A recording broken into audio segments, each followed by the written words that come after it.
இது வந்து ஆகாயம் அப்படிங்கிற கல்லீரலில் வந்து தூண்டுறதுனா இப்படி தூண்டணும், தொட்டால் போதும். அதை வந்து அடக்கணும், ஒரு சீர் பண்ணணும்னா மடக்கணும், இவ்வளோதான். இது வந்து மண்பூதம். மண்பூதத்துக்கு செரிமானம் தூண்டணும்னா தொட்டால் போதும். மண்பூதம் ஓவராக இருக்குது, அதை வந்து அடக்கணும்னு நினச்சேன்னா இப்படி. இது நீர்பூதம். நீர்பூதத்தை தூண்டணும்னு நினச்சிங்கன்னா இப்படி. நீர்பூதத்தை அடக்கணும்னு நினச்சிங்கன்னா இப்படி. இவ்வளோதான். இப்படி பிடிச்சிக்கின்னு வச்சுங்க, உள்ளுறுப்புகளுக்கு சக்தி கிடைக்கும். குழந்தை அந்த மாதிரி தான் செய்யுது. ஆமாம், குழந்தை இப்படி வச்சுருக்காங்கன்னா உள்ளுறுப்புகள் இயங்கிட்டு இருக்குது, சக்தி வெளியில் போகாமல் தடுக்குது. பயங்கிறது கிட்னி. இந்த சின்ன பிள்ளைங்களை திட்டுறப்ப பயத்தில் ஒன்று கடிச்சிடும், சினிமாவிலையும் காட்டுவாங்க. இந்த பயம் வரக்கூடாது அப்படின்னு சொன்னோம்னா நம்ம மனசில் வந்து நம்பிக்கை இருக்கணும். அது சின்ன பிள்ளைங்களுக்கு விதைக்கணுங்கிறது தான் என்ன செய்கிறாங்க, கோவில் மசூதி சர்ச்சின்னு போய் நாங்கள்லாம் அப்பா அம்மா, ஆனால் உண்மையான அப்பா அம்மா தான் இங்கே இருக்காங்க அப்படின்னு சொல்லிட்டு இறைவனை இறைவியை காட்டிட்டு சின்ன பிள்ளைங்களுக்கு ஒரு இது சொல்கிறாங்க. சில இடங்கள் மந்திரங்களும் சொல்லிக் கொடுப்பாங்க. அந்த பயம் வர்றப்ப அந்த மந்திரத்தை உச்சரிச்சுட்டு இருப்போம், இவங்களுடைய கவனம் அங்கே போய்டுதில்ல. இந்த இடி இடிக்கிறப்ப அர்ஜுனா அந்த கவனத்தை கொஞ்சம் மாற்றினோன்னா அந்த அச்சம் வந்து குறையும். அதுக்காக நம்ம வழக்கில் அந்த மாதிரி செய்கிறாங்க. கிட்னியில் வந்து ஒரு பயம் வந்துச்சுன்னா நீங்கள் வாழ முடியாது. ஏன் காரணம், அந்த உறுப்பே நம்ம ஆதி அந்தம் மெயின் பேட்டரிங்கிறோம். யாராவது உங்களை வந்து ஒரு காரியத்தை செய்ய வைக்கணும்னு வச்சிங்களேன், காரியம் நடக்கணுங்கிறவங்களும் உங்களை பயமுறுத்துவாங்க. பயமுறுத்தி தான் காரியம் வந்து நடக்கும். பயமுறுத்துகிறவர்கள் உங்களுடைய சிறுநீரகத்தை கோளாறு செய்கிறார்கள், உங்களை நோயாளியாக்குகிறார்கள். அதே போல் இன்னொன்று வந்து உங்களை திட்டி உங்களை சினம் ஊட்டுறாங்கன்னு வச்சுங்களேன், அவங்களும் என்ன செய்கிறாங்க, நீங்கள் திருப்பி சினம் காட்டினீங்கன்னா உங்கள் கல்லீரல் அஃபெக்ட் ஆகிடும். ஆக கோபப்படுத்துகிறவர்கள் உங்களுடைய கல்லீரலை குறையாக்கி நோயாளியாக்கிறார்கள். அதனால் எதிர் சினம் கொள்ளாதீர்கள், ரொம்ப கவனமாக வச்சுருங்க, எதிர் சினம் வரக்கூடாது. அதே போல் ஒருத்தங்க பயமுறுத்துனாங்க அப்படின்னு சொன்னோம்னா அந்த பயத்துக்கு நீங்கள் உட்படக்கூடாது. நமக்கு வந்து ஒரு கவசம் போல் ஒன்று வச்சுக்கிட்டு அந்த கவசத்தில் வாங்கி இதை உள்ளே எடுத்துக்கலாமா வேணாமான்னு தீர்மானித்து உள்ளே விடணும். சினம் என்பது கல்லீரலை சாப்பிட்ரும், சாவடிச்சிடும். அவர் சினம் அடங்காத வரைக்கும் உங்களுக்கு வந்து மனம் கொதிச்சுக்கிட்டே இருக்கும், சாப்பாடு இறங்காது, அல்சர் வரும். இதயத்தினால தான் அல்சர் கிடையாது, நெருப்பில் மனத்தினால்தான் அல்சர். அந்த ஹீட்டு வந்து அங்கே தங்கிடுது. அப்போ அந்த சினம் உங்களை உருக்குலைக்காமல் இருக்கணும்னா அதுக்குள்ளே ஒரே தீர்வு இரக்கம் அல்லது அருள். அந்த சினம்னு ஊடுருவிட்டுனா அதுக்காக வாழ்க்கை போயிடும், அந்த லைஃபே போயிடும். ஆக அது அருள் என்கிற சிறந்த குணத்தினால தான் சமாளிக்க முடியும். அந்த அருள் என்கிற குணம் எதோடு சேர்ந்தது, லிவர் கல்லீரலோடு சேர்ந்தது. அதுக்கு அடுத்தது தெளிவுன்னு சொல்கிறோம். நெருப்புக்கு ஏகப்பட்ட மகிழ்ச்சியை நீங்கள் வச்சுருந்தீங்கன்னா என்னமோ நம்ம தான் இந்த உலகத்தில் வந்து எல்லாத்தையும் அடைஞ்சோம், இது அடைஞ்சிருக்கோம் அது அடைஞ்சிருக்கோன்னா அது கிடையாது. மனசில் வந்து ஒரு தெளிவு இருக்கணும். நிறைய அடைஞ்சவங்களும் இருக்காங்க, அடையாமல் இருந்தவங்களும் இருக்காங்க. நம்ம அடைஞ்சதுனால நம்ம பெரிய ஆள் கிடையாது அப்படின்னு மன தெளிவு வேணும். இருந்தால் தான் காட்டு ஃபங்க்ஷன் கரெக்டாக இருக்கும், இல்லைன்னா அது எகிரிடும். தெளிவு. அதுக்கு அடுத்தது செழுமை. நிலத்துக்கு வந்து செழுமைன்னு சொல்லியிருக்கோம் இல்லையா. செழுமைன்னா என்ன அப்படின்னு சொன்னோம்னா, ஒரு வயல் இருக்குது, வயலில் வந்து நல்ல பயிரும் வளருது, கெட்ட பயிர் களையும் வளருது. நீங்கள் என்ன செய்யணும், நல்லது செழித்து வாழக்கூடிய இதை தான் ஊக்குவிக்கணும், அதை வந்து எடுத்துடணும். இப்போ ஒரு புள்ள வந்து ஃபெயில் ஆகிட்டு 10ஆவதுலேயோ 12ஆவதுலேயோ ஃபெயில் ஆகிட்டுன்னா, ஃபெயில் ஆகிட்டேன் இவங்க என்ன சொல்லுவாங்களோ அவங்க என்ன சொல்லுவாங்களோ, என் குறிக்கோள் என்ன ஆகுது அப்படி இப்படின்னு சொல்லிட்டு தற்கொலை பண்ணிக்க போனால் அது கலையை ஊக்குற மாதிரி. ஆனால் அதே புள்ள அடுத்தாப்புல ஒரு மாதத்தில் நமக்கு மறு எக்ஸாமினேஷன் வைக்கிறாங்க, அதில் கான்சன்ட்ரேஷன் பண்ணி படிப்போம். அடுத்தது என்ன செய்யணும், இதுதான் செழுமை. கலையை தூக்கி போட்டுருணும் நம்ம மேலே. ஒரு திருட்டில் ஒரு 40,000 30,000 இழந்துடுறீங்க, அதை எந்த வகையில் ரெக்கவர் பண்ண முடியாத மாதிரி ஒரு சில குழப்பங்கள் இருக்குன்னா, நான் 1,00,000 ரூபா சம்பாதிக்க போகிறேன், சம்பாதிச்சிடும், இது ஒன்றும் பெரிய தொகை இல்லை அப்படி நினைக்கணும். உங்களுடைய சொத்துக்களை எப்படி வாங்கணும், ஒரு மோதிரம் போட்டிருக்கீங்க, மோதிரம் திருட்டுலேயே இல்லை உழுதுட்டா என்னால் இன்னொரு மோதிரம் வாங்க முடியும், மோதிரம் போயிட்டே அப்படின்னு சொல்லிட்டு உட்காந்துடக்கூடாது. ஆக உங்களுடைய கெப்பாசிட்டியை இன்க்ரீஸ் பண்ணிட்டீங்கன்னா அந்த இழப்பு வந்து பெரிய விஷயம் அல்ல. நம்முடைய எண்ணங்கள்லையே முன்னேறத்துக்கு தகுந்தமான எண்ணங்களை வந்து தூண்டுறது தான் செழுமை. நம்மளை முடக்கிற இதில் நம்ம வந்து கலைகளில் போய் நம்ம வந்து மாட்டிக்கக்கூடாது. ஒரு வயலை நீங்கள் வெறுமனே வைத்திருக்க முடியாது, சும்மாவே நான் வச்சுருப்பேன்னு சொல்லுவேன். ஏதாவது செழுமையாக வளரக்கூடிய பயிர் பச்சையை போட்டு தான் வளர்த்துக்கிட்டு இருக்கணும், அப்போ தான் நீங்கள் கலைகளிலிருந்து தப்பிக்க முடியும். அடுத்தது உயிர்ப்பு. உயிர்ப்புன்னு சொன்னோம்னா இந்த நுரையீரல் துக்கத்தால் இருக்கிறப்போ ஒரு ஃப்ரெண்ட்ஸ் சர்க்கிளோ அதில் ரிலேட்டிவ் சர்க்கிளோ வச்சுட்டு நம்ம மனசில் உள்ளதை கொட்டி அந்த உயிர்ப்பு தன்மையை மீட்கணும். இப்போ ஒரு சொந்தக்காரங்க இறந்துட்டாங்கன்னு வச்சுங்களேன், அந்த துக்கத்தில் இப்படி இருந்த மார்பு இப்படி சுருங்கி போடும். அப்போ அவங்க மீட்கணும் அப்படின்னு சொன்னோம்னா முதல்ல துக்கத்தை அனுபவிக்கணும். அதுக்கு தான் அந்த 15 நாள் டைம் வைக்கிறாங்க. அழுவறதுக்கு தொடர்ந்து அழுவு, 15 நாள் வரைக்கும் அங்கேயே உட்காந்துக்கிட்டு நில்லு. அந்த 15 நாள் துக்கத்துக்கு அப்புறம் உடம்பை தேத்திக்கிறது கறி சாப்பாடு அது சாப்பிட்டு வெளில வந்துட்டுனா மறுபடியும் யார் ஞாபகப்படுத்தினாலும் உனக்கு அந்த துக்கமோ உடம்பு இழைக்கிறதும் வரக்கூடாது. அப்போ அந்த மாதிரி அந்த துக்கனால் 15 நாள் நீ அனுஷ்டிக்கல அப்படின்னு சொன்னால் வேறு யாரும் ஞாபகப்படுத்தப்படுத்த அப்பப்போ தவணை முறையில் அழுகுற மாதிரி ஆகிடும். அதனால் நீ அந்த அழுவையை முடிச்சுட்டு வெளியில் வா. வெளியில் வந்துட்டு அடுத்தாப்பில் நடக்கிறதுக்கு பாரு. அதுதான் அந்த உயிர்ப்பு தன்மைக்கு வழி. அடுத்தது நம்பிக்கை. இந்த அச்சம்ங்கிறதுக்கு முரண்பாடாக நம்ம என்ன செய்யணும்? நம்பிக்கை வச்சுக்கணும். நம்பலாம். என்ன காரணம்? நீங்கள் மனுஷங்கிறது இந்த இடத்துல இருக்கிறீங்க, ஆத்மா இது பரமாத்மா. அந்த எவ்வளவோ சக்தி இங்கே இந்த இடத்துல செறிஞ்சிருக்கு. பத்தாததுக்கு இங்கேருந்தும் உங்களால் எடுக்க முடியும். ஆக முதல் பொருள்னு ஒன்று இருக்குது. நம்ம எத்தனையோ இதில் ஒரு இடைச்சங்கிலி மாதிரி வந்துக்கிட்டு இருக்கோம். தகப்பனாருக்கும் நம்முடைய மகனுக்கும் இடைச்சங்கிலி. சில விஷயங்களை அங்கேருந்து பெற்றோம், அடுத்தாப்பில் பரிமாறுறோம். இப்போ உங்களுக்கு எச்சம்னு திருக்குறளில் ஒரு வார்த்தை வரும். எச்சம்னா நீங்கள் இருந்ததுக்கான அடையாளத்தை எந்த இடத்துல விட்டுட்டு போயிருக்கீங்க அப்படின்னு. அது எச்சத்துக்கு சொல்கிறப்ப என்ன சொல்லுவாங்க? மகன் மகள்ன்ற குடும்பத்தை தான் எச்சம்னு கிடையாது. அது கிடையாது.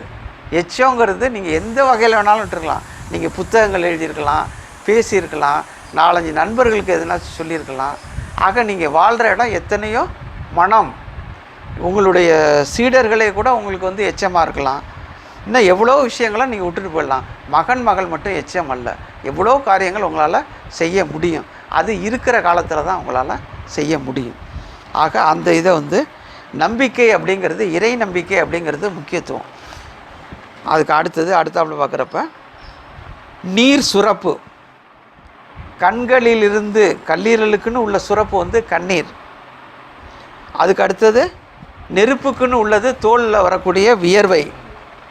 நாக்குக்கு அல்லது வாய்க்குன்னு உள்ளது தான் உமிழ்நீர். அதுக்கப்புறம் காற்று. நுரையீரலுக்கு உள்ளது தும்மல், சளி, கோழை.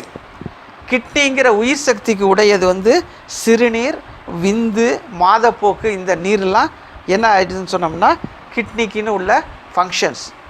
இப்போ இதில் ஒரு சைடாக ஒரு ரூட் அடிக்கிறோம். திடம், திரவம், வாயு. திடம்னா என்ன? நம்ம பருவுடல்.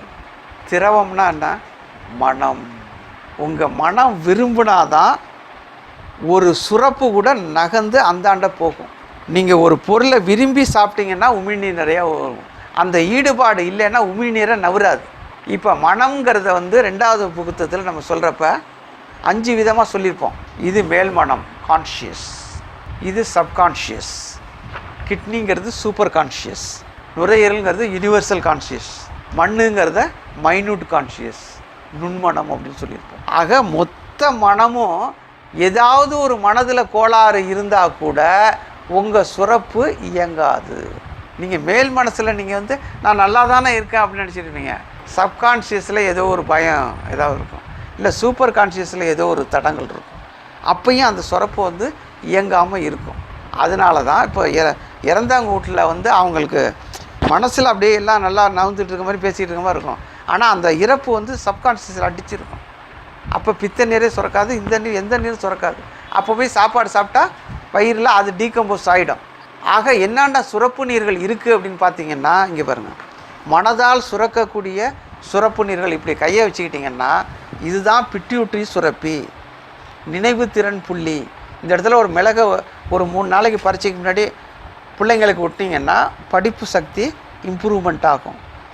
இதுதான் இந்த இதய ரேகையில் இருக்கக்கூடிய தைராய்டு சுரப்பிக்கான ஒரு புள்ளி. யார் யாருக்கு தைராய்டுக்கு மாத்திரை சாப்பிட்றாங்களோ அது இந்த இடத்துல அழுத்தி பாருங்கள். வலி இருந்தால்தான் அவங்களுக்கு தைராய்டு இருக்குன்னே அர்த்தம். தைராய்டு சுரப்பி இருக்கும். அங்கே தைராய்டு இருக்கிறது இந்த இடம். ஆனால் அது ஓட்டப்பாதையில் காட்டுற இடம் இந்த இடம். பிட்யூட்ரி சுரப்பி இருக்கிற இடம் இந்த இடம். ஆனால் அது இருக்கிற முனை இந்த இடம். இன்சுலின் சுரக்கிறது கணையத்தில், ஆனால் அதுக்கு ஓட்டைப்பாதை சக்தியில் காட்டுவது இந்த இடம் P7. அந்த இடத்துல வந்து ஒரு ப்ரோபோ வச்சு அழுத்தி பார்த்தீங்கன்னா வலி இருந்துச்சுன்னா இன்சுலின் இன்னும் வெயிட்டிங்கில் நிற்கிதுன்னு அர்த்தம். அது மூமெண்ட் ஆகலை. அதை அமுத்தி அக்கு ப்ரெஷர் அல்லது அக்கு நீடில் அல்லது ஒரு மிளகு வச்சு ஒட்டிங்கன்னா அந்த இன்சுலின் வந்து உங்களுக்கு சுரக்கும். அதுக்கப்புறம் இதுலேருந்து கரெக்டாக 3 சூன் தூரத்தில் இருக்குது P5. இந்த இடம் அட்ரினலின் சுரப்பி. இதுக்கு பிபி மாத்திரை வைக்கிறாங்க, இதுக்கு வந்து சக்கரை மாத்திரை எல்லாம் வைக்கிறாங்க இன்சுலினுக்கு, இதுக்கு தைராய்டு மாத்திரை வைக்கிறாங்க, பிட்யூட்டரிக்கு வைக்கிற மாதிரி தெரியல. இது வந்து செக்ஸுவல் கிளான்ஸ் பாலியல் சுரப்பி P3. இதுக்கு தனி வயகரா அந்த மாதிரி மாத்திரைகள்லாம் வைக்கிறாங்க.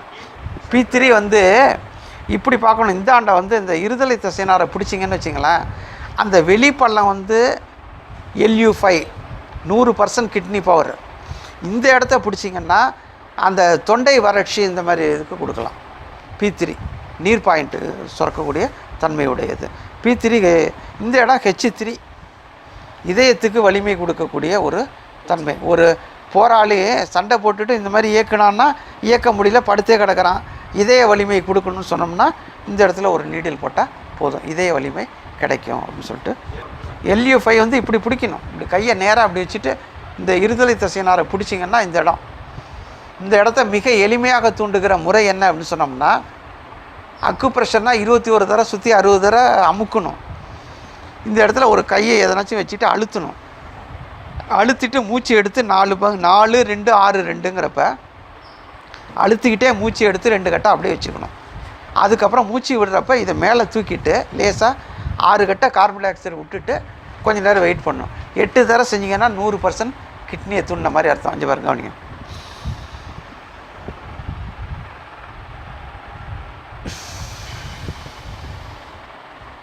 எட்டு தடவை செஞ்சீங்கன்னா அப்புறம் இது மாதிரி எந்த புள்ளிகளையும் மூச்சு பயிற்சியோடு சேர்ந்து நீங்கள் தூண்டலாம்.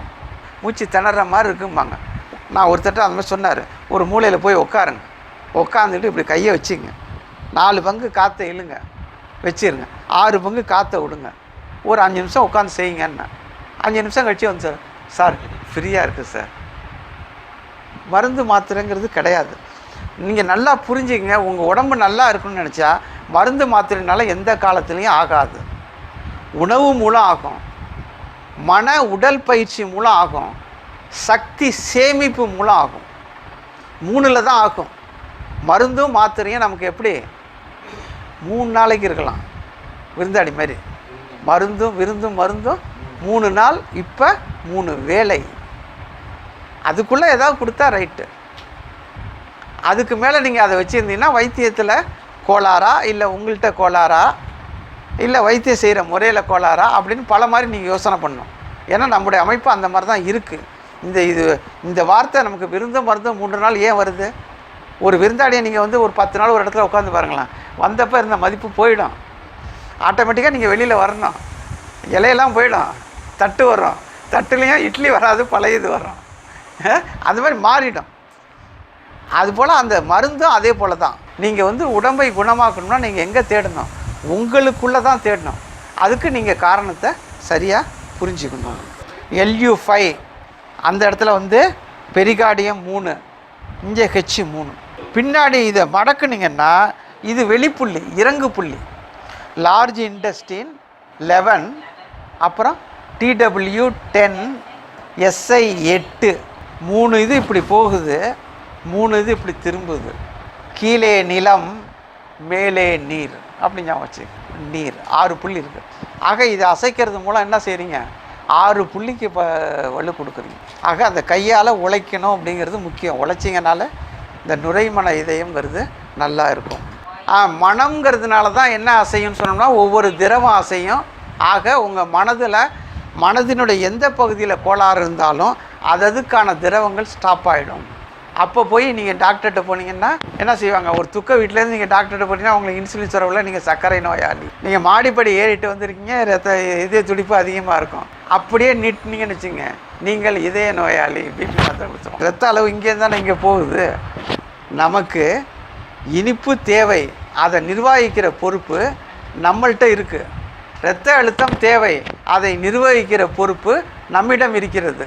இது 6வது 7வதாக வெளியிலேருந்து ஆள்லாம் கொண்டு வராதிங்க, இது உள்ளேயே பார்த்து முடிச்சுங்க. தியான வழி தான் பிபிக்கு சிறந்த வழி. பொட்டாசியம் கேங்கிறது இரத்த அழுத்தத்தை குறைக்கும். அந்த வாழைப்பழத்தை காலம்பர சாப்பாட்டுக்கு முன்னாடியோ, மத்தியான சாப்பாட்டுக்கு முன்னாடியோ, நைட்டு சாப்பாட்டுக்கு முன்னாடியோ எடுத்துக்கிட்டிங்கன்னா பிபி குறையும். 10 மணிக்கு போக வேண்டிய இடத்துக்கு 9:45 போய் உட்காந்துட்டிங்கன்னா பிபி குறையும். அப்புறம் எந்தெந்த எண்ணங்கள் வந்து உங்களுக்கு பிபி தருதோ அந்தந்த எண்ணங்களை சீராய்வு பண்ணிக்கிங்க. பண்ணிக்கிட்டு அதை வந்து உள்ளே விடாதீங்க. அந்த மாதிரி இருந்ததுனாலும் பிபி குறையும். இல்லைன்னா சில பேர் அது நினச்சே பிபி மாத்திரை போடுவாங்க. நீங்கள் உள்ளே விடாதீங்க. வாயு என்பது தான் உயிர் சக்தி. உயிர் சக்தி வாயு. திரவம் என்பது மனம் அப்படின்னு சொன்னோம்னா வாயுங்கிறது உயிர் சக்தி. இந்த லிவர் 1லேருந்து லிவர் 2க்கு இங்கே இந்த இடம் சக்தி பாயுதுன்னு சொன்னோம்ல, எப்படி பாயுது? உயிர் சக்தி தான் பாயுது. அதே போல் லிவர் 3ங்கிறப்ப எந்த இடத்துக்கு சக்தி பாயும்? மண்ணுக்கு பாயும். நம்ம லிவர் 3 தான் என்ன பாயிண்ட் நம்ம சொல்கிறோம்? பிபி பாயிண்ட்னு சொல்கிறோம். பிபி என்பது தப்போ தவறோ அல்ல. ஒரு மண் செரிப்பதற்காக தாய் எப்படி உதவுறாங்களோ அதே போல் தாயின் தாய் அதிர்ந்து உதவுதல்ங்கிற வார்த்தையை நம்ம வந்து எதில் பயன்படுத்தியிருக்கோம்? உயிர் இதில் பயன்படுத்தியிருக்கோம். அதிர்ந்து உதவுதல். அப்போ செரிமானத்துக்கு தான் அங்கே போகுது. நீங்கள் அதை போய் பிளாக் பண்ணிவிட்டு 50%க்கு நீங்கள் அதை அடக்கி வச்சிங்க அப்படின்னு வச்சிங்களேன், என்ன ஆகும் அப்படின்னு சொன்னோம்னா உங்களுக்கு வந்து உடம்புல பல இடத்துல ரிப்பேரே நடக்காது. காலில் உணர்ச்சி இல்லாமல் போகும். இந்த காலில் வந்து ஒரு மாதிரி கருப்பாக இருக்கேன்னு தோணும். ஏன்? ரத்தத்தை ஓட்டலை. உடம்பு எந்த முனைக்கும் போனால் கொஞ்சம் அழுத்தத்தோடு தான் போகும். நீங்கள் அதை வந்து பிபி மாத்திரை போட்டு அடக்கி வச்சிட்டிங்கன்னா அப்புறம் கால் குத்துது, குடையுது, வலிக்குதுன்னா அர்த்தம் கிடையாது. இதை எப்போ ரிலீஸ் பண்ணுறீங்களோ, தோள்பட்டை வலிக்கே வந்து பிபி மாத்திரையும் சக்கரை மாத்திரையும் போட்டிங்கன்னா 50% இஞ்ச லாக்கு, 50% இஞ்ச லாக்கு. அப்புறம் தோள்பட்டை வலி எப்படி தீரும்? ரொம்ப கேட்டால் சொல்கிறாங்க, shoulder pain is the side effect of டயபெட்டிக்ஸுங்கிறாங்க. நான் டயபெட்டிக்ஸை அப்படியே வச்சுப்பேன். தோல்டர் பெயின் இதை படிப்படியாக குறைச்சாதான் இதை சரி பண்ணும்.